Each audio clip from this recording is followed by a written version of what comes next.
So anyway, if this is your first visit, welcome, and I encourage you to sign the book in the back, and especially if you want to get notices, emails once a month, once a week.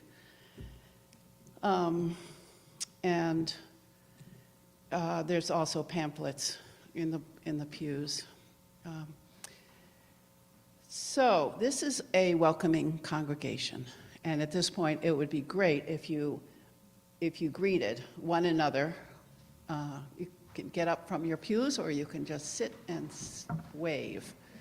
Good to have us all here together.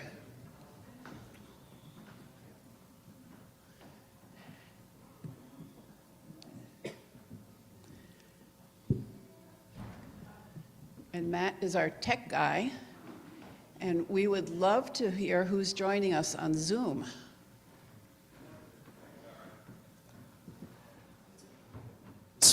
This morning we have Emma, Gary, Joan Pillsbury, Martha, and Molly. Welcome.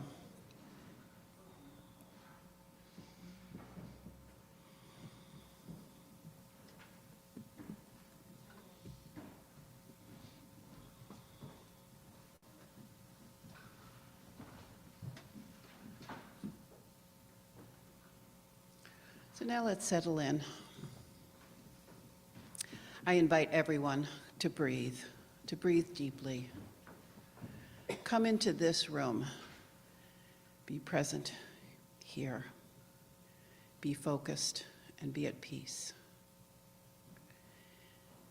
In the words of Reverend Kathleen McTeague, we come together this morning to remind one another to rest for a moment on the forming edge of our lives, to resist the headlong tumble into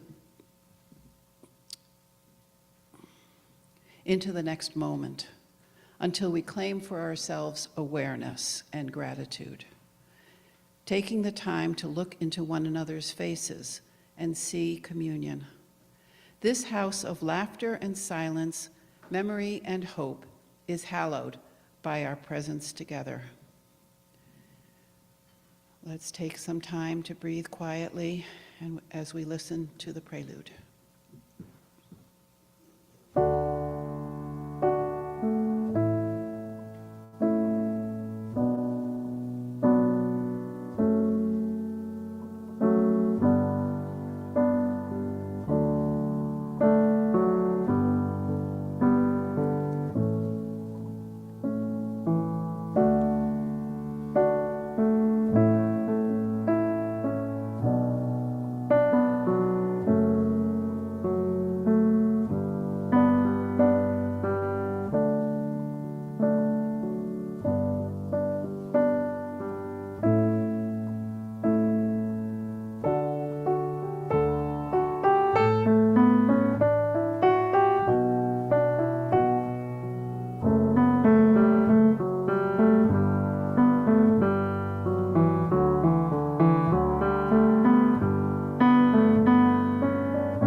Now, Mary, will you light the chalice for us? Please, as Mary lights the chalice. No, the candle. Here we go.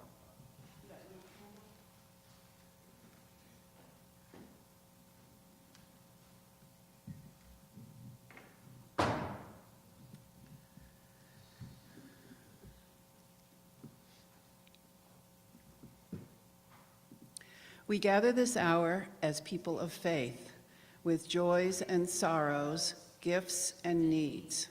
With this light, Pope, sign of our quest for truth and meaning in celebration of the life we share together.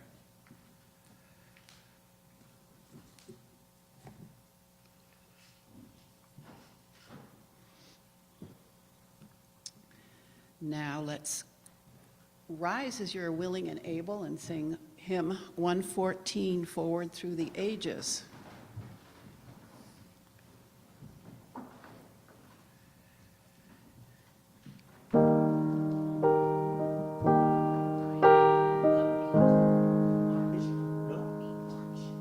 March.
It is good to be with you this morning, and it is my pleasure to lead us in the Congregational Covenant. If you are new to Unitarian Universalism, covenant is what holds congregations and congregations together, promises of how to be together. My presence as a member of UUA staff is emblematic of that covenant as I represent congregations beyond your own. The covenant is found in your order of service.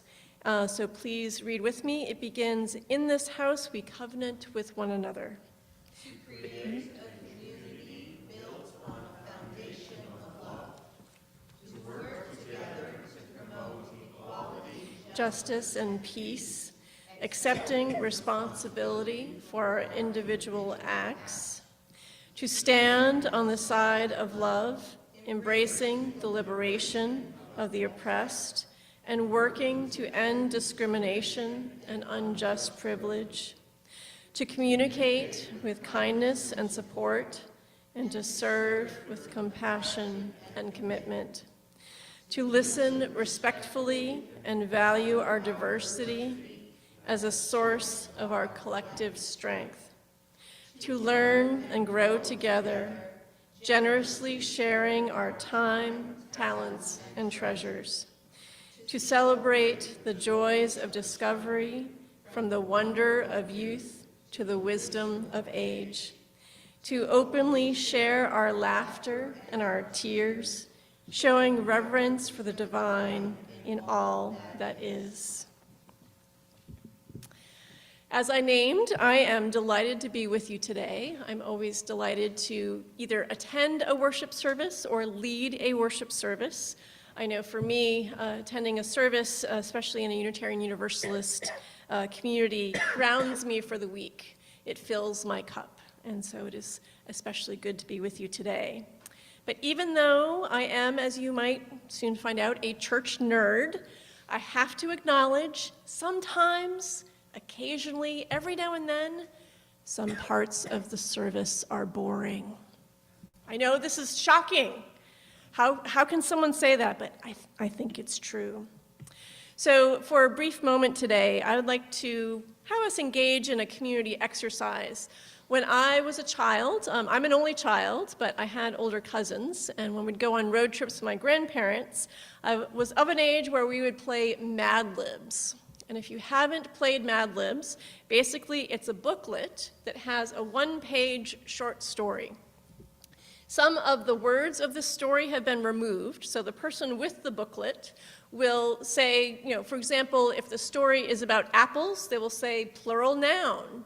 And the people around them will say bananas or flamingos or bowling balls.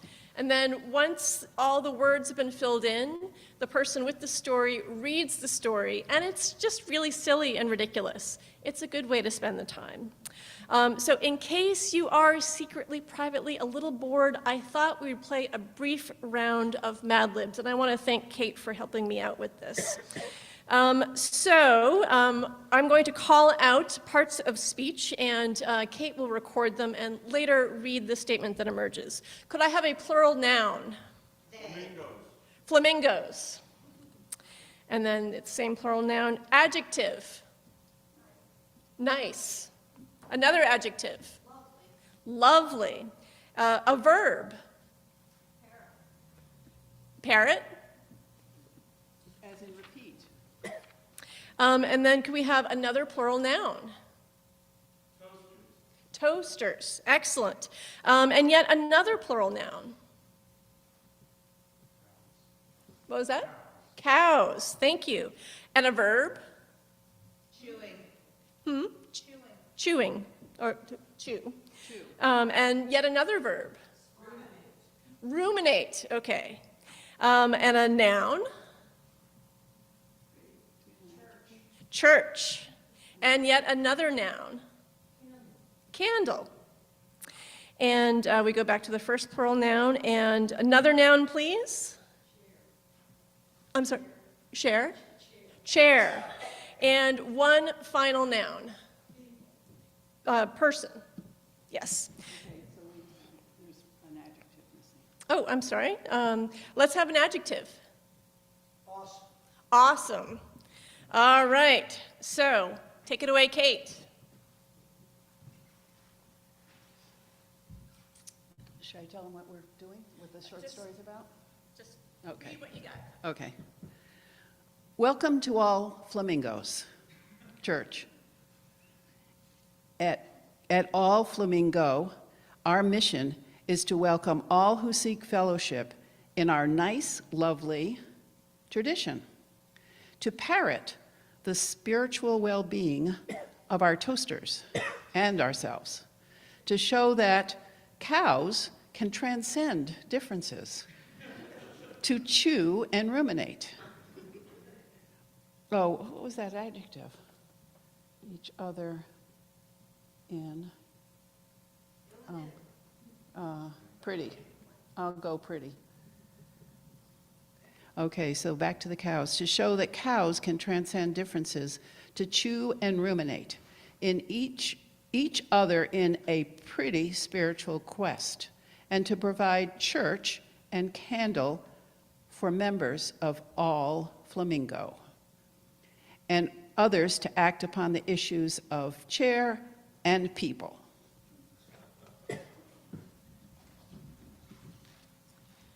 Well, that was a rather unusual mission statement, if you ask me. Let's hear the real mission statement. In this service, when we celebrate your congregation's anniversary, it is good to remember what calls you together. Welcome to All Souls Church. At All Souls, our mission is to welcome all who seek fellowship in our liberal religious tradition, to nurture the spiritual well-being of our children and ourselves, to show that people can transcend differences, to nourish and enrich each other in a common spiritual quest, and to provide information and opportunities for members of All Souls and others to act upon the issues of injustice and inequity. With these noble goals in mind, we turn now to the offering, the opportunity to invest in this mission and the hope, healing, and justice it brings into the world.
This morning's reading, "The Preacher is Tired Tonight," is an abridged and adapted piece by Gordon Atkinson.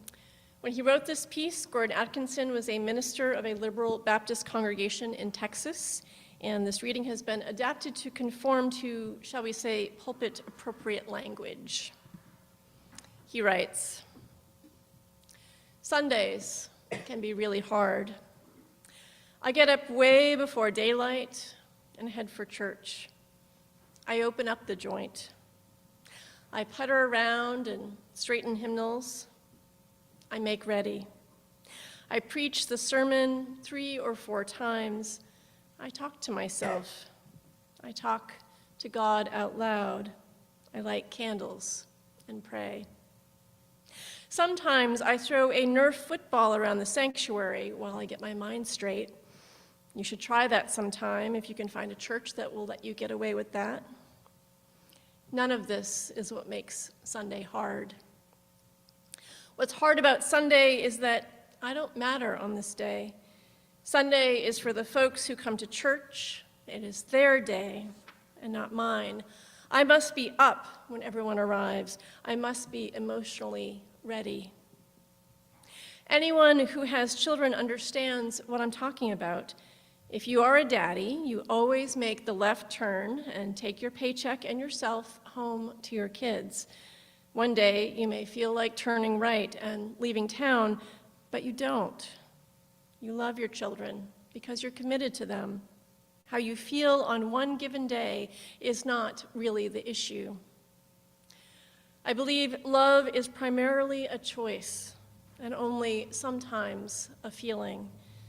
If you want to feel love, choose to love and be patient.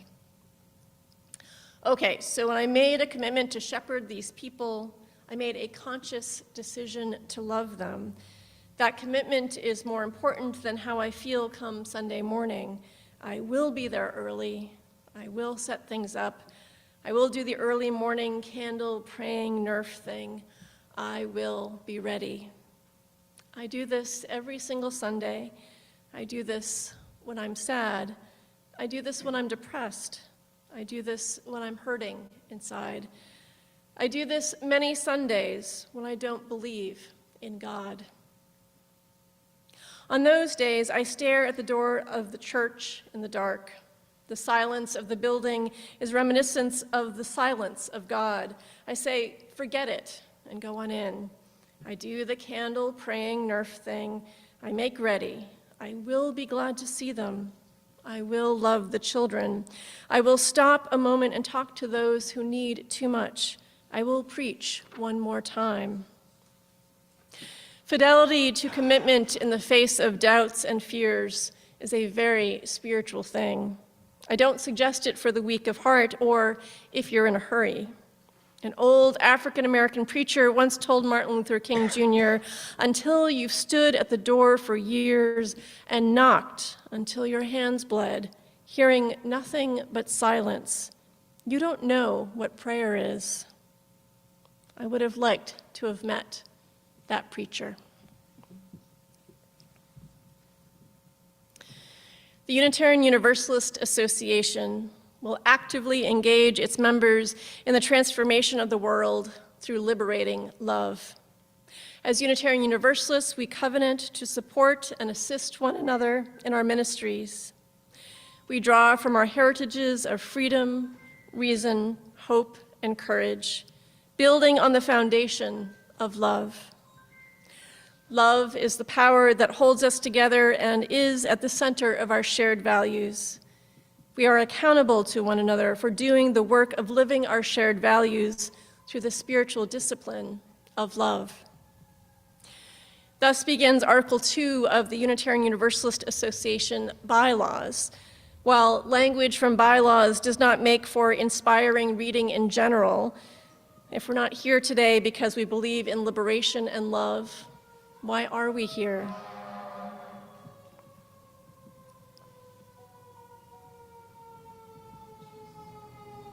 I will add, as an employee of the UUA, it is pretty fantastic to have, as part of my job description, the expectation to engage my spiritual siblings in the transformation of the world through liberating love.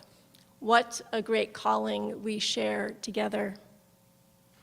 If, like me, you're a denominational nerd, you know that Article 2 of the UUA bylaws recently went through a revision process. Led by a commission over multiple years and shaped through engagement by Unitarian Universalists from many places and perspectives, this revised Article 2 articulates our current understanding of Unitarian Universalist values. And while this Article 2 language reflects the here and now, it suggests how we, the broader we of Unitarian Universalists across the nation, those part of our collective covenant now and those yet to come, how we will move forward into a future yet unknown. I've been reminded that the new articulated shared values are on the back of your order of service. How we'll move forward into a future yet unknown. Love is the power that holds us together and is at the center of our shared values. You, the good people of All Souls Church, know something about love. Now entering your 200th year of shared ministry, it must be love that has brought you here for generations, Sunday after Sunday, child dedication after memorial, crisis after celebration after crisis. Jealousy, pettiness, and greed have other outcomes. The endurance of this congregation is in itself a testament to love. Sustaining a congregation, though, has always been difficult, and this challenge is just getting harder. Yet while faith communities face many struggles in this 200th year, struggles I assume you know well, the declining role of faith communities in American culture, competition for the time, attention, and resources of younger generations, rising costs amid these declining supports.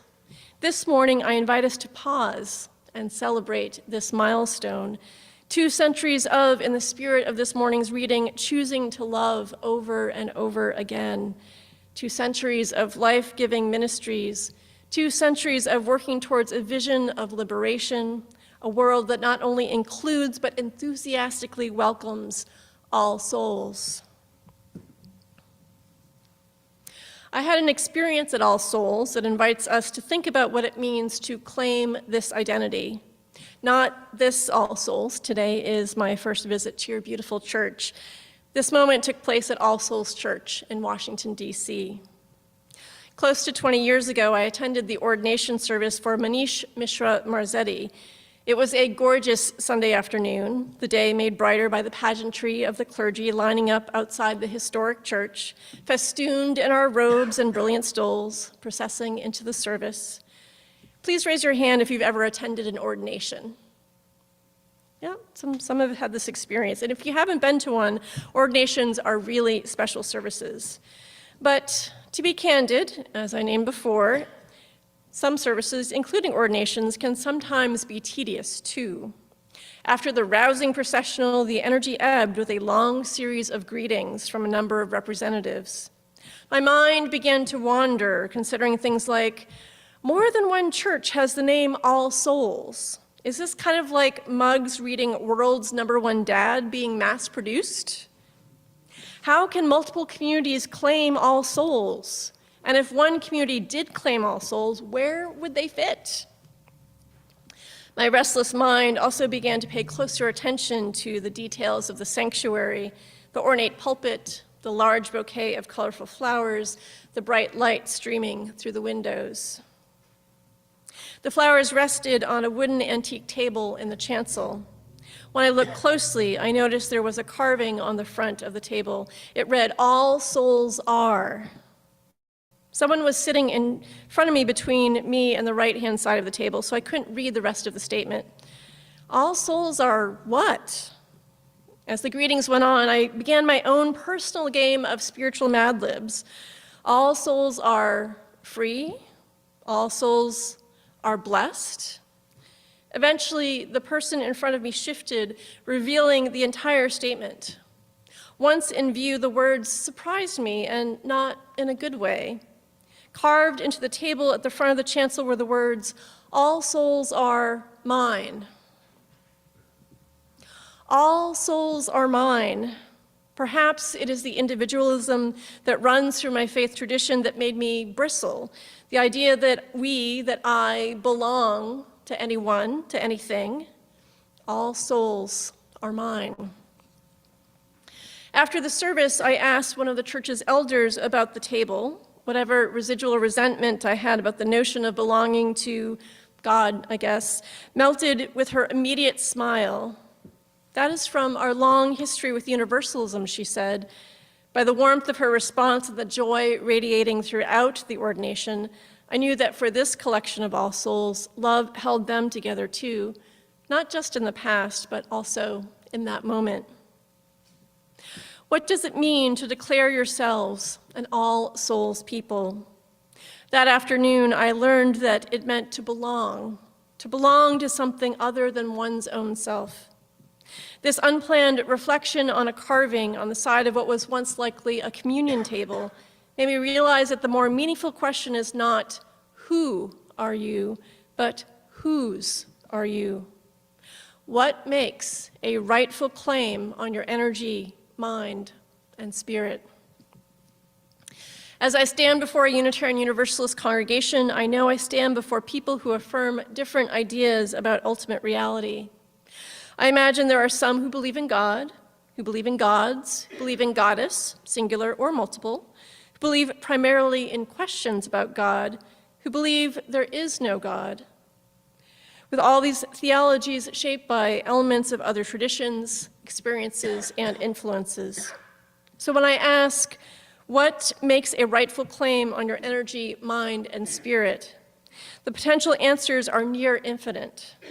Yet I imagine for all of us, it would be some variation of love is the power that holds us together and is at the center.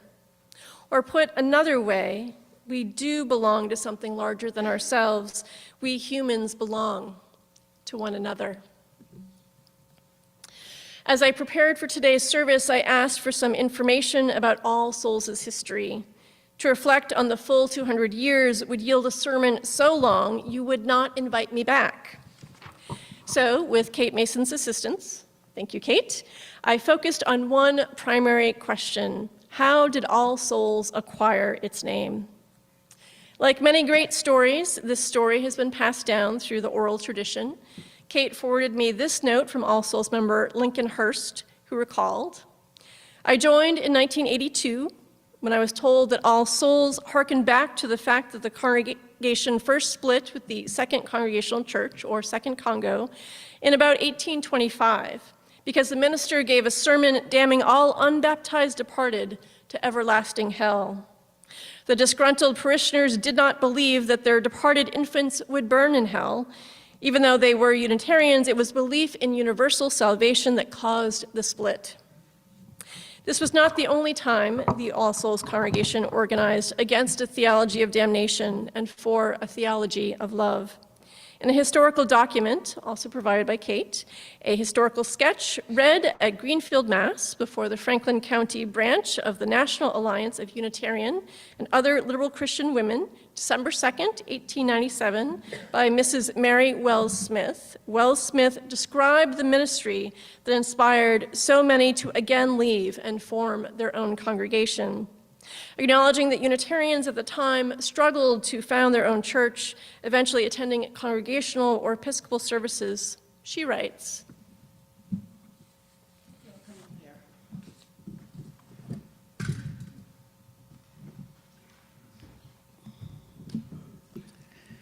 to the ministrations of Reverend P.C. Headley may perhaps be credited, in part, the revival of the seemingly dead Unitarian Church. He settled over the Second Congregational Church in 1857.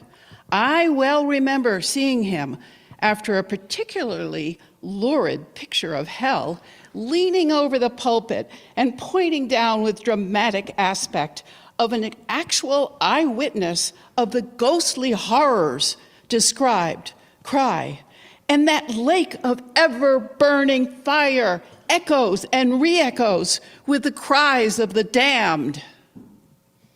The Unitarians soon found this sort of preaching unendurable. They conferred with Reverend John F. Moores, who had been for 15 years pastor in Deerfield. The missionary instinct was as strong then in Mr. Moores as later. In March of 1858, Reverend Moores came over and held an afternoon service, offering to continue such service regularly, provided he could have use of the church. The Unitarians lost no time. Reverend Moores was deeply dedicated to this new community, serving as minister for more than 2 decades, but for the time he volunteered to serve as a Union chaplain in the Civil War. Even after ending his All Souls ministry, Morris continued promoting the erection of the church building. It was completed and dedicated just 17 days before he died. Mary Wells Smith tells the story this way. A pathetic incident was the presence of Dr. Moores lying on a lounge in the chancel behind the speakers. It was characteristic of him as he lay under an overhanging palm used as decoration, looking down on the crowded church to whisper with an old twinkle in his eye to his physician, Dr. A.C. Dean, who sat by him. I cannot help but feeling as if I were attending my own funeral. He failed rapidly after this realization of his last effort for this denomination and his old people, and he died January 27th, 1895, at age 75.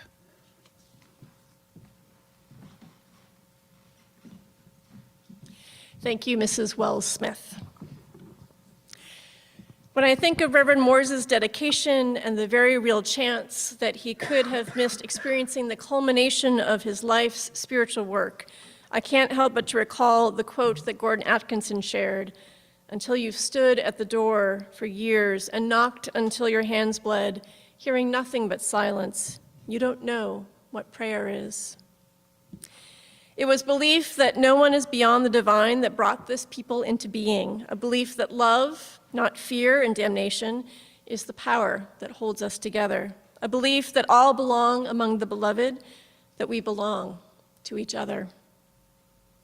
As these glimpses into All Souls' origin story reveal, the history you now celebrate is a history of courage, commitment, and triumph, and it's a history of struggle and disappointment. It's a history of, at all times and in all generations, choosing love and choosing to love. Considering the challenges of sustaining a congregation, I imagine your members have learned time and again that love is always a choice and only sometimes a feeling. Yet you, the good people of All Souls, also belong to the future. Reverend John Moores and Mrs. Mary Wells Smith, never mind the great optimists of the humanist movement, might be surprised at how far we humans have come towards an all souls world, and, in equal measure, how far we still have to travel. Somehow, the stubborn idea that there are people who do not belong persists. The idea that some deserve privilege and some deserve suffering. Regardless of how you voted this most recent election, campaign messages proclaimed over and over again a theology of some souls. Some of us are less than if we have not raised children. Some of us are garbage because of the place we call home. Some of us are objects not to be trusted with our own bodies. Some of us are assumed to be violent because of borders we have crossed. Some of us do not deserve due process because we have not given our loyalty freely. Some of us do not deserve to claim our identities and live in this world with safety and dignity. This is the theology that inspired your spiritual ancestors to create something new and beautiful and enduring, an act of resistance to fear of the other, a community to live out the simple but demanding gospel, perhaps best articulated by the Reverend Julian Yameka Soto. All of us need all of us to make it. So, good people of All Souls Church, there's more to be done.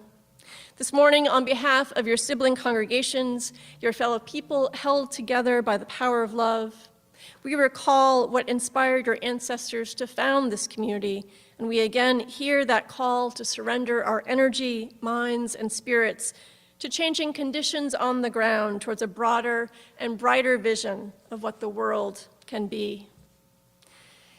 As a final blessing, I share these words by the Reverend A. Powell Davies, who served All Souls Church in D.C. in the 1940s and 50s. Remembered for his fervent advocacy for racial justice, women's rights, and the abolition of nuclear weapons, I invoke him so he may join the cloud of witnesses who companion us in our own bewildering and frightening days. Davies affirms, The world we knew is passing. All things grow strange. All but the stout heart's courage. All but the undiminished luster of an ancient dream, which we shall dream again, as others have dreamed before us, pilgrims forever of a world forever new. And what we loved and lost, we lose to find how great a thing is loving and the power of it to make a dream come true. For us, there is no haven or refuge. For us, there is only the wilderness, wild and trackless, where we shall build a road and sing a song. But after us there is the promised land, strong from our sorrows and shining from our joys, our gift to those who follow us along the road we build, singing our song. Let us continue the path of love, building and singing together, if not for another 200 years, then until we get closer to an all-souls world. May it be so. I now invite us to rise in body, rise in spirit, to sing hymn 131, Love Will Guide Us. I once heard advice from a rabbi that if you don't sing well, sing loudly, and I have taken advantage of that advice, so please join me.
Now is the time in our service for sharing joys and sorrows.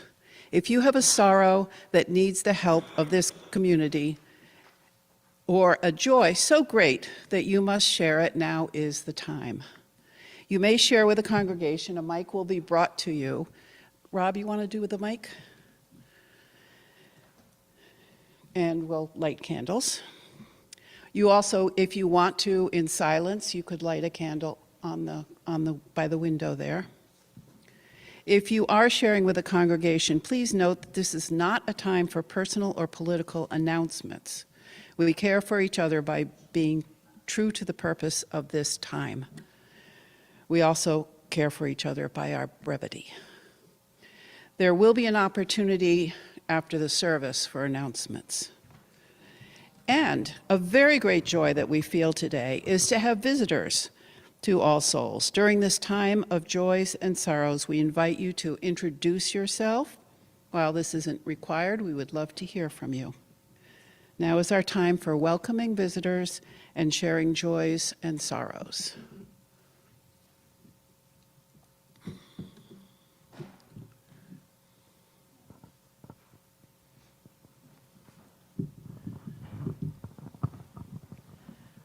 I have a very great joy. Oh, okay. I have a very great joy. Actually, you'll be very surprised that Trump won this election. Because it means you can only have 2 terms. He will never be able to run again. And it will give us, and one of the things that Biden was proposing was that everybody, millionaires, billionaires, would all be taxed at 15%. And we can do that in the states.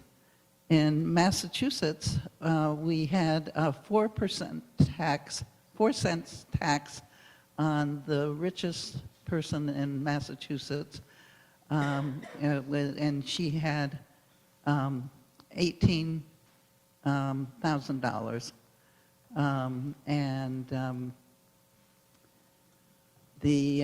And so I find that if you just take 10%, it's very easy for people to figure it out.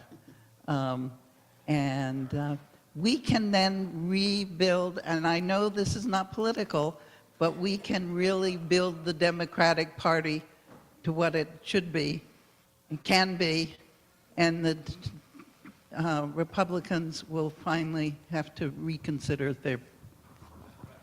I know that.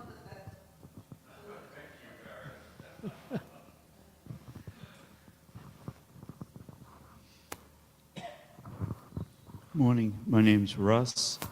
Please light a candle of concern. My friend and neighbor, Spinner, needed to go to the hospital, the ER, on Friday. She was admitted. She's there. I don't know how long. Jay is 93.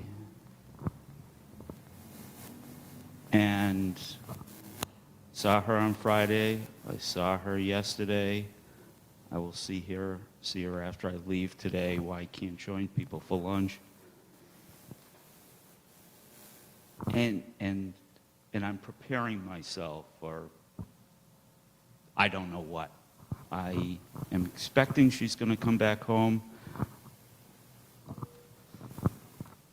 But I just don't know. So thank you.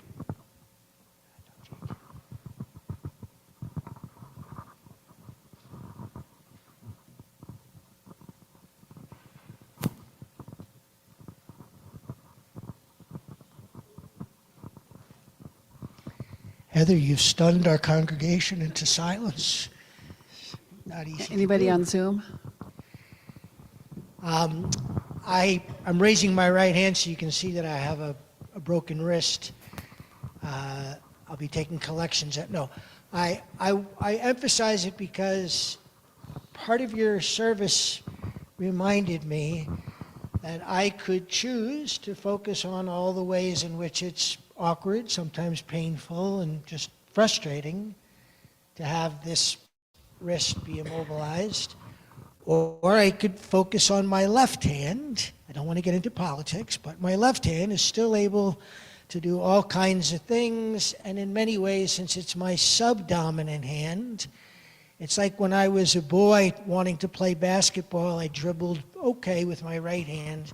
But it wasn't until I really learned to dribble with both hands that I was able to really play at the level I wanted to.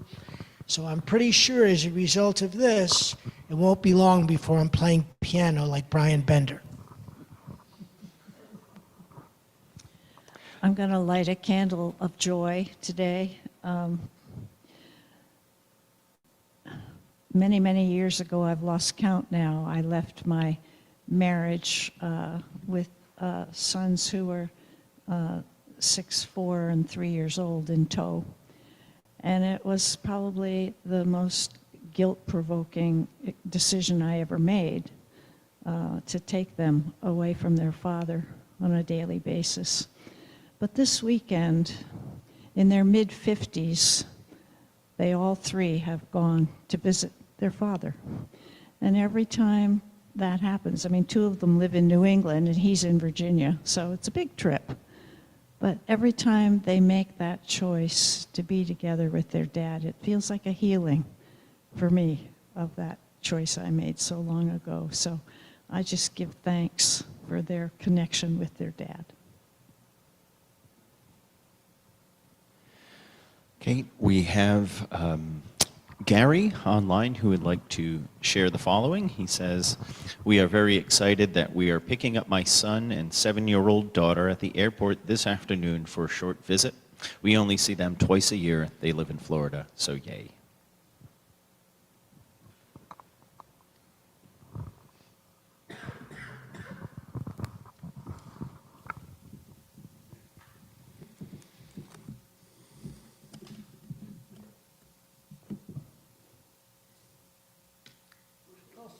candy for Kate's hat.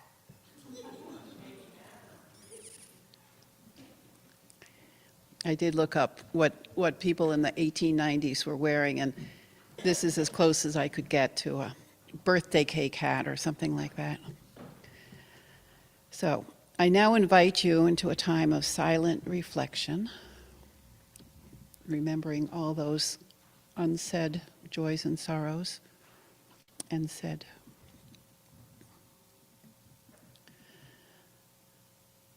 Spirit of community in which we share and find strength and common purpose, we turn our minds and hearts towards one another, seeking to hold in our hearts all our joys and sorrows, both spoken and unspoken. Let us open our minds and hearts to the place of quiet, to the silent prayer for the healing of pain and the soft, gentle coming of love. Blessed be. And now we're going to sing Prayer to Friends, which you will find in the front of your hymnal in an insert.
Our closing words are by Andrea Hawkins Camper.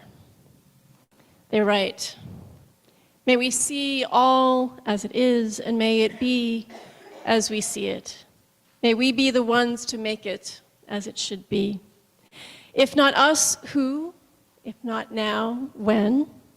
This is answering the cry of justice with the work of peace.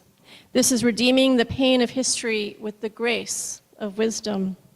This is the work we are called to do, and this is the call we answer now.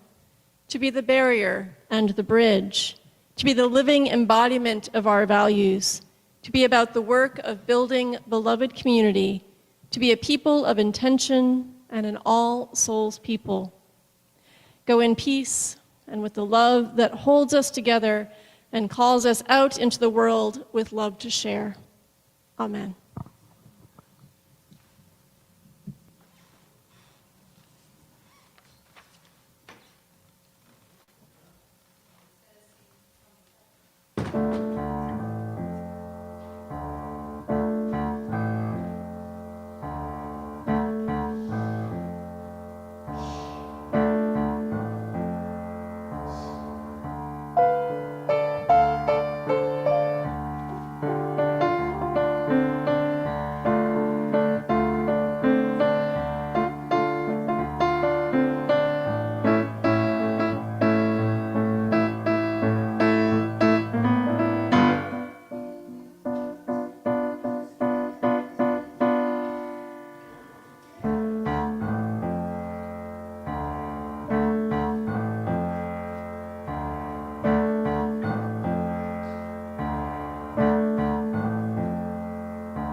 I'd like to invite everyone to stick around for some coffee and roly-polies, blueberry roly-polies, and anadama bread.